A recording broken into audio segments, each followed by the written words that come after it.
Hi again, everyone. I'm olliemathews. This is Societal Narcissism. This video is sponsored by contribution from Faith, and here's her story. Hi, Ollie. Congrats on your new home. Also love the Trump victory shirt from after the assassination attempt that you wore in your last video.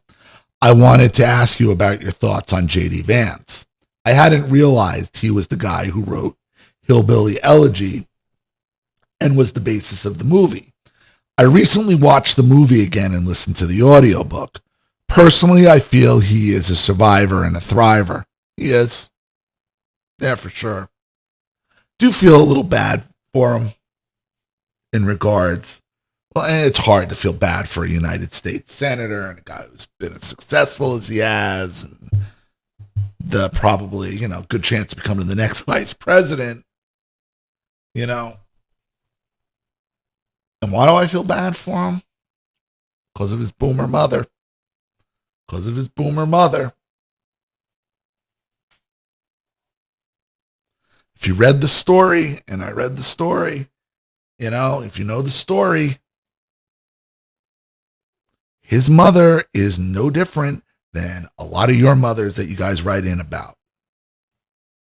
Drugs, taking attention. And to the point where her children get taken away from her and the grandparents have to end up raising them. Okay. He goes, becomes a Marine, gets into investing, gets hooked up with Peter Thiel, makes a ton of money, does the book, the movie, and now here she comes. Here she comes.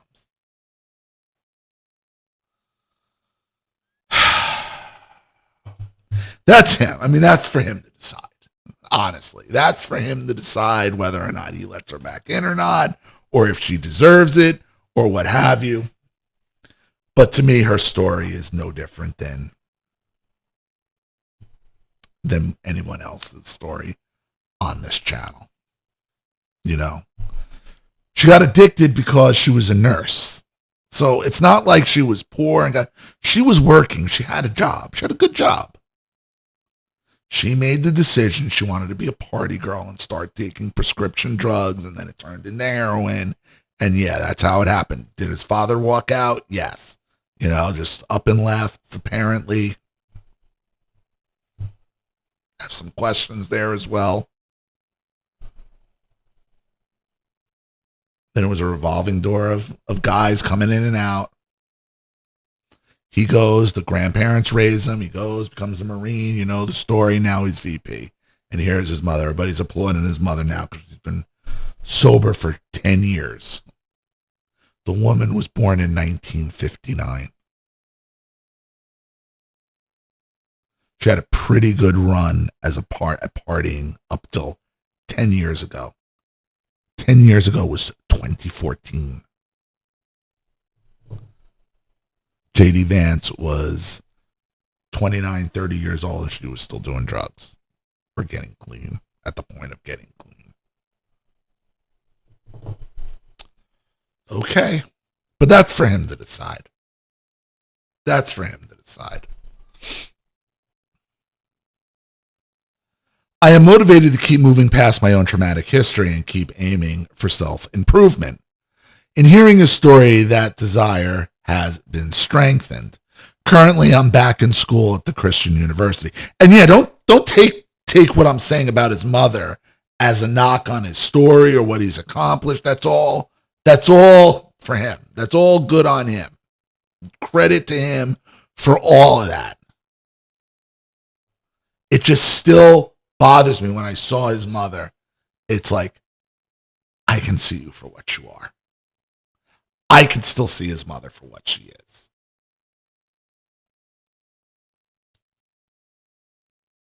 The reason she's staying clean is because her life and her attention is better now staying clean because of the accomplishments of her son. Typical. I mean, I just see it in this woman. And I don't think he sees it. That's why I kind of feel bad for him. But I can only feel so bad to a certain extent at this point because, he has done very, very well for himself. Currently, I'm back in school at the Christian University, Grand Canyon University, studying behavioral health with an emphasis in trauma. That's awesome. I've been studying for a year, and have a year to go to complete the bachelor's program, and will continue to my master's in social work. I wouldn't be here if I hadn't begun to heal from narcissistic abuse, and you were a huge part of that. Thank you for your help, Ollie. Really, sincerely, thank you. You're welcome. And you're all welcome. I appreciate it. And thank you to everybody who helped support this and have gotten us through some really bad times. So I do appreciate everybody. And you're one of the bigger, one of the long time supporters, often supporters of Faith. So I do appreciate you. In any case, I'd like to get your take on, and hopefully the future VP, JD Vance. I'm also curious if you have any thoughts about his dynamic with his mom. Well, I kind of got into that. Have a great day as always, and I'm grateful for all you do on the channel. Be blessed. Faith. Well, I got into the dynamic with his mom. Now, as far as the future and what I think of him personally, and him as a politician, and him as the choice to be VP. I like him. I like him a lot. Right now, and I think he is the best choice to be Trump's running mate, because Trump needs protection from what just nearly happened to him a couple weeks ago, because they don't want that guy taking over. Kind of like what Kamala was to Biden, what Biden was to Obama. Kamala. Ooh, wow. My real problem with JD isn't so much him. My problem with JD is the same problem I had with Vivek Ramaswamy. Love him. Love his policies. Love what he has to say. Okay? My problem, and it's not fair to them. It's not fair to either one of them. My problem with them is their age. And not that I think they're unqualified, but here we are, and this is what I said was going to happen. Generation Gen X.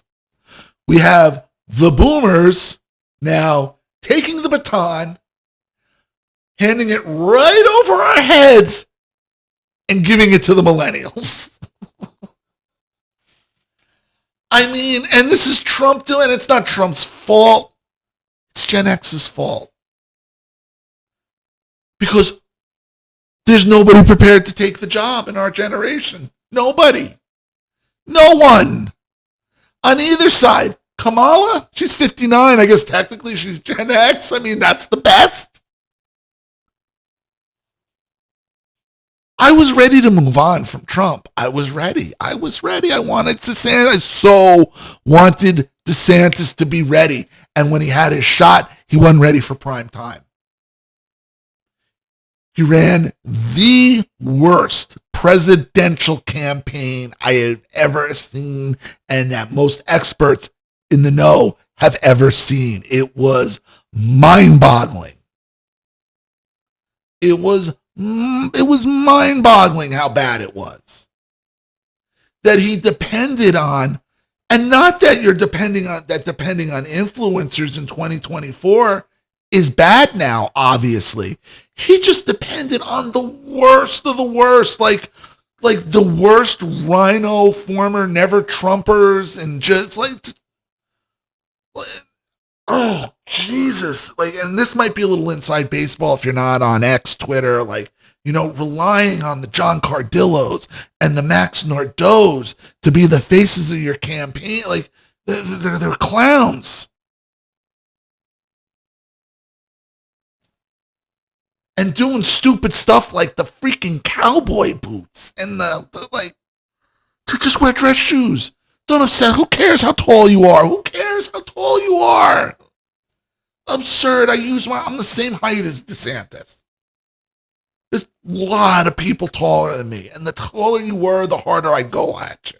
You use that as your advantage. But no, you go out there doing some weird stuff with cowboy boots where you're clearly wearing lifts inside them and doing just the vest and like the way he talked to the media on the campaign as compared to how he's governor. You know, these governors, how many times are you going to get burned by these governors you think are ready for prime time? They're not. They're not. That's why they don't know what to do with Trump. They don't know what to do with him because they can't beat him. Because they're used to Mitt Romney and Ron DeSantis and John McCain's and these Chris Christie's and these next hopes who just, they just fizzle out. But yeah, like my problem with JD is not his fault. My problem with Vivek is not his fault. It's our fault, Gen X. Okay, because we have let the boomers, again, and I'm sorry, again, not all boomers, just the majority of the generation. And if you're on my channel, you know I'm not talking to you. Okay?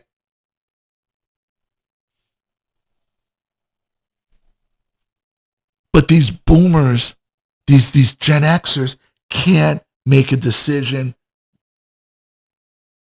without some boomer in their life and making it for them in their life. Like another guy like that is Mike Cernovich.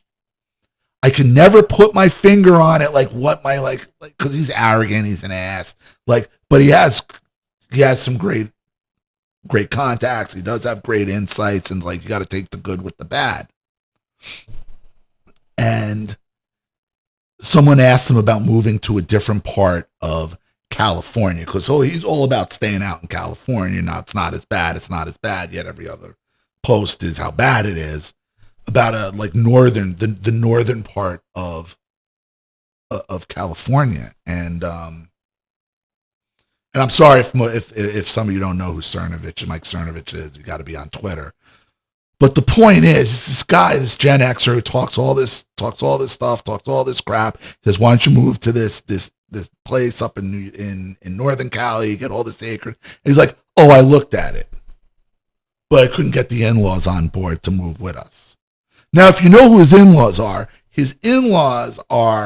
Obama, Biden voters, hardcore leftist boomers. Like, you won't move. You're going to live in a more expensive part of the state, being who you are, this supposed right-wing influencer, okay? But you won't move because your boomer left-wing in-laws who are going to vote left, who are going to vote Kamala or whoever the Democrat are, you won't move to this red district because your boomer liberal in-laws won't move with you. That is, I mean, that sums him up. That just sums him up. And the problem with our generation. Right there in a nutshell. We'll sit there, Gen X, we'll talk all this crap, and then we'll do stupid stuff like that. Because we won't grow up. And I get it. We were forced to be 30 at 10, and then by the time we turn 30, we're treated like 10-year-olds. We were treated at like 30 at 10 and at 10 at 30. That's Gen X. And we act like it, and we let them get away with it. And that's why Gen X, we're on the verge of being, like I said, of being completely just skipped over, which I've been warning for 10 years was going to happen. And it's happening right in front of your faces. Right in front of your faces. Even on the left, other than Kamala, who's the Gen X on the left? It's all the millennials again. You got AOC and the squad. They're all a bunch of freaking millennials, Gen X. I told you our problem was generational. Not any of this other stuff. So, those are my thoughts. So, I hope you enjoyed it, Faith. I really do appreciate it. Thank you again for another contribution and story. I appreciate it. Thank you to everybody watching. Please leave any opinions in the comment section below. And again, if you want your story read on the channel, you have a topic you'd like me to cover, something you'd like to expose, you'd like to set up a Skype, a phone call, have a private video made, you'd like to sponsor a video like this for someone who needs help and can't afford it, or just make a contribution to the channel in general to keep it supported, growing, and successful. Because this channel survives 100% on contributions from all of you. Without you guys, all this goes away. So if you like what you see here and you want to see more videos like this, you know what to do with either the Cash App, Zelle, PayPal, and email link in the description box below. Also, please like and share this video wherever you can. Subscribe to my channel here on YouTube, both my channels on Rumble. Be sure to follow me on Twitter and Telegram as well. I'm Ollie Matthews. This has been Societal Narcissism. Take care, everyone.